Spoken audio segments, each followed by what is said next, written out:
Welcome back dito sa channel natin. Andito tayo ngayon sa may Fort Bonifacio sa Taguig.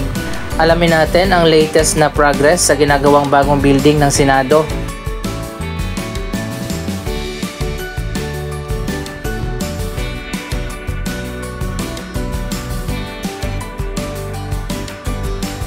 Tapos na pala yung ginawang perimeter wall dito sa gilid ng creek kung saan nakatayo ang bagong Senate building.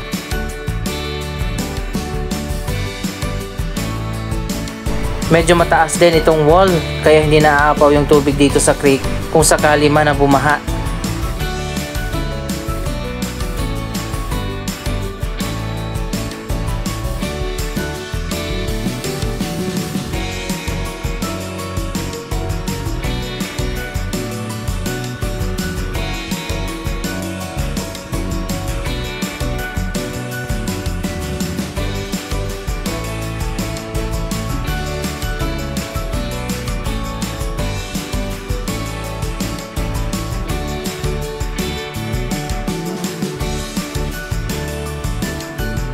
Yung creek ay bahagi ng boundary ng Makati at Taguig.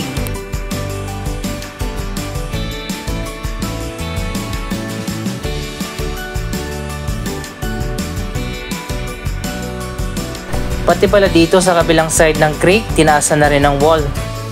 For safety at security reason siguro kung bakit tinaasan ang pader dito sa creek.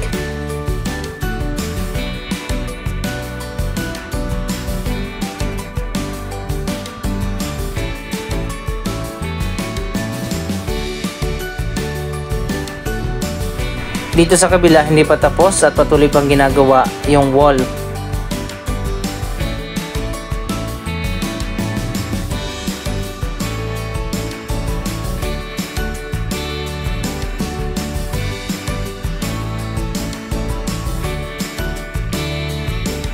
So ayan guys, makikita naman natin buo na ang Senate building. Itinayo dito ang 4 na tower na interconnected sa gitna. Ang bawat building ay may 11 na floors.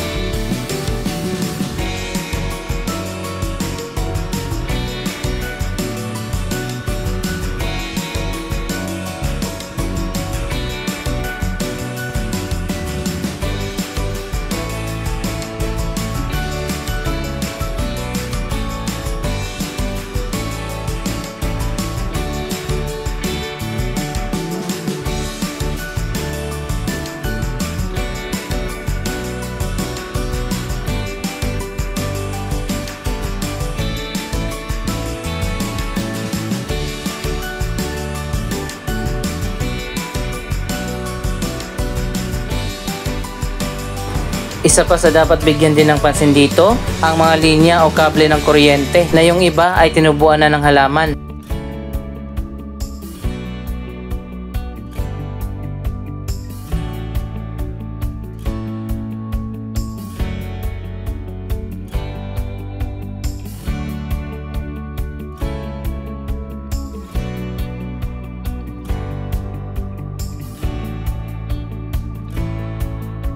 Siguro kapag natapos na ang bagong Senate building, mas lalong magta-traffic dito sa Chino Roces Avenue Extension. Kapag dadaan yung mga VIP, mga senator natin, may mga kasama pa yan na convoy.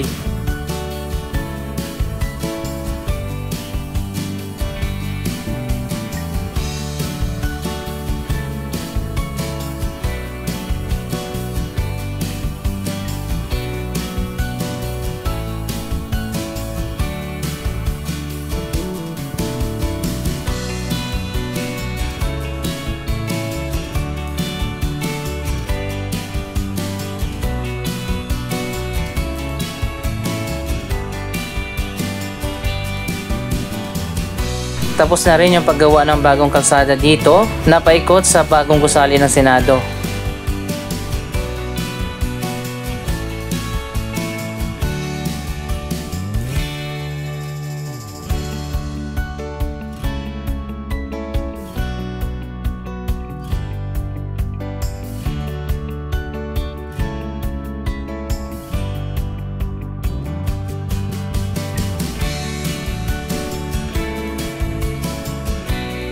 Ito po nakikita natin, ito yung side ng building. Yung pinaka main entrance niya ay nandito sa gilid.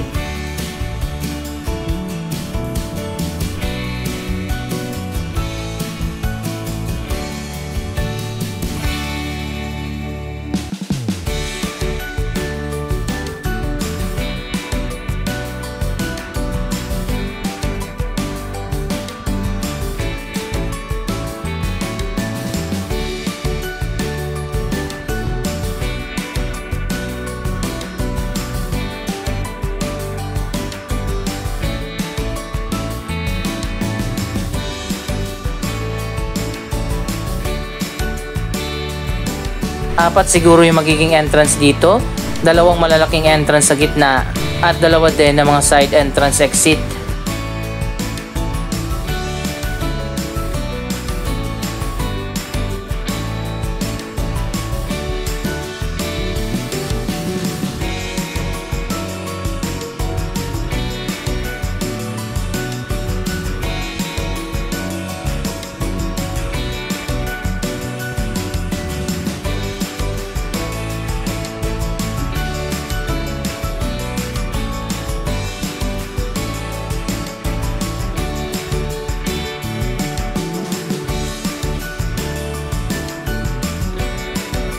Nasa 8.5 billion ang ginastos sa pagpapatayo ng bagong gusali ng Senado.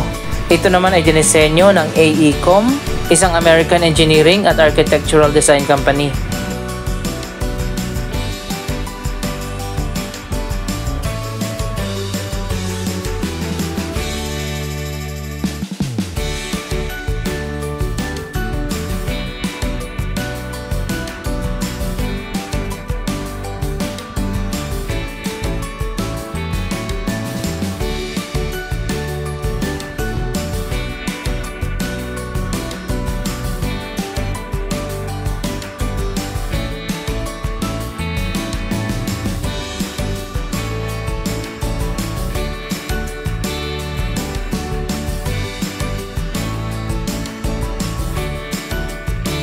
Baka sa June or July magkaroon na ng soft opening ang bagong building ng Senado.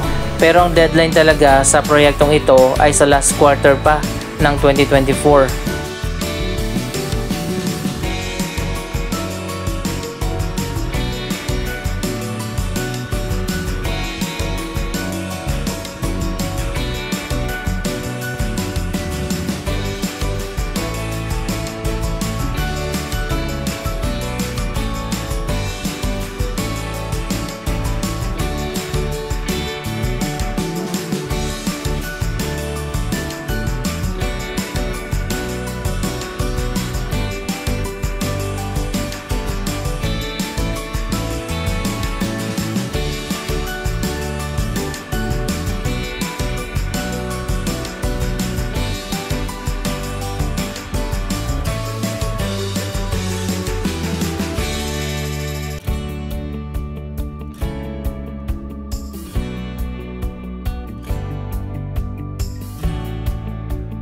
Kapag natapos na ang new Senate building, dito na mag-opisina ang ating mga senador, pati na ang kanilang mga staff.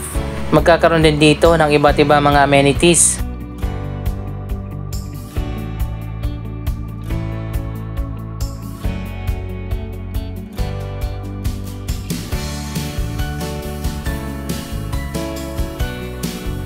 Ang bagong gusali ng Senado ay isang green building. Ibig sabihin ginamitan ito ng mga environment-friendly materials at magkakaroon din ng sustainable features katulad ng energy efficient systems, water conservation measures, at ang energy na gagamitin sa gusaling ito ay 30 to 50% less kumpara sa mga standard na buildings.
So ayan guys, dito yung pinakaharap niya sa magkabilang side kung saan mas maluwag yung entrance exit dyan.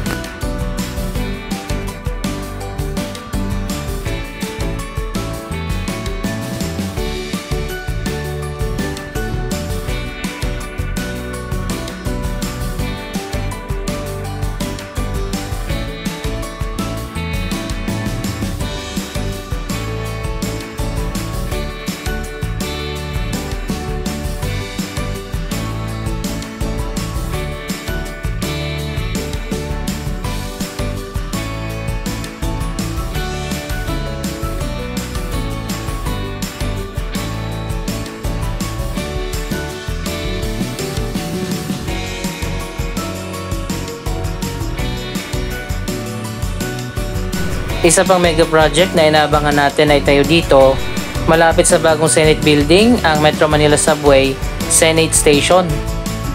Hindi ko pa alam ang eksaktong location, pero malapit lang yun siguro dito itatayo.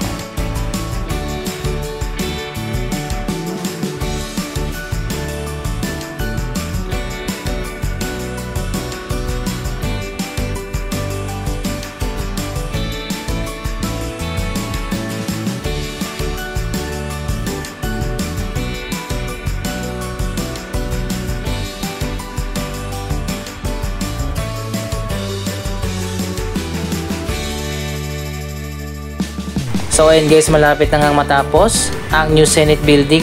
Kapag natapos na yan at nagbukas na, magkakaroon dito ng Senator's Lounge, Dignitaries Lounge, Ceremonial Hall at Function Hall. Kasama na dyan ang kanya-kanya mga opisina ng ating mga senador. Magkakaroon din ng Sky Garden dyan sa taas.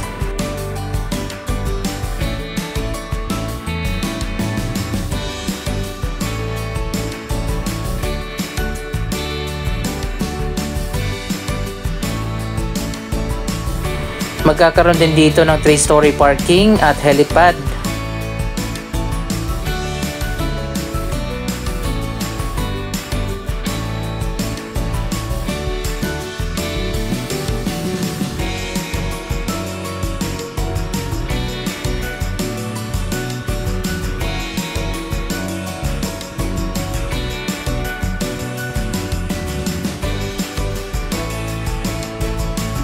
Ang mga staff naman na magtatrabaho dito ay magkakaroon din ng mga amenities katulad ng committee room, staff canteen, clinic at gym.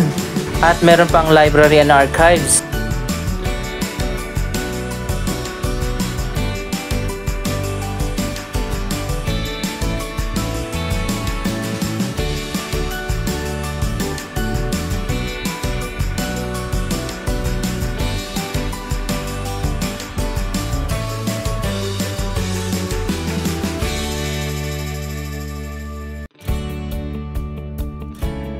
Ang publiko naman na bibisita dito ay magkakaroon din ng amenities katulad ng Public Assistance Office, Food Court, Auditorium, Museum, pati na Viewing Gallery na overlooking sa Session Hall kung saan pwedeng manood ang publiko habang ongoing ang sesyon ng Senado.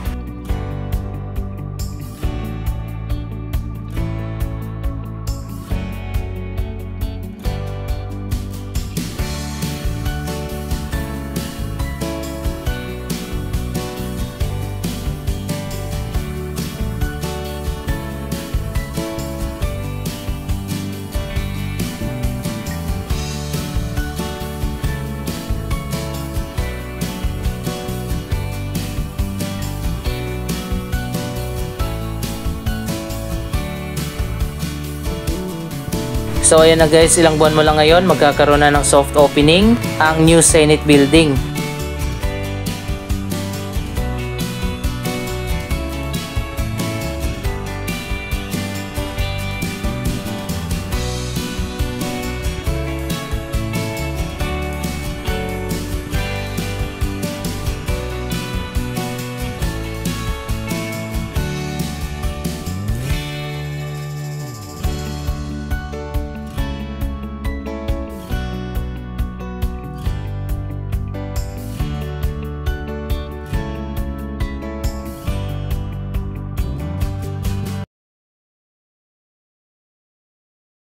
Anong masasabi nyo sa proyektong ito? Mag-comment lamang dyan sa baba ng inyong mga reaksyon.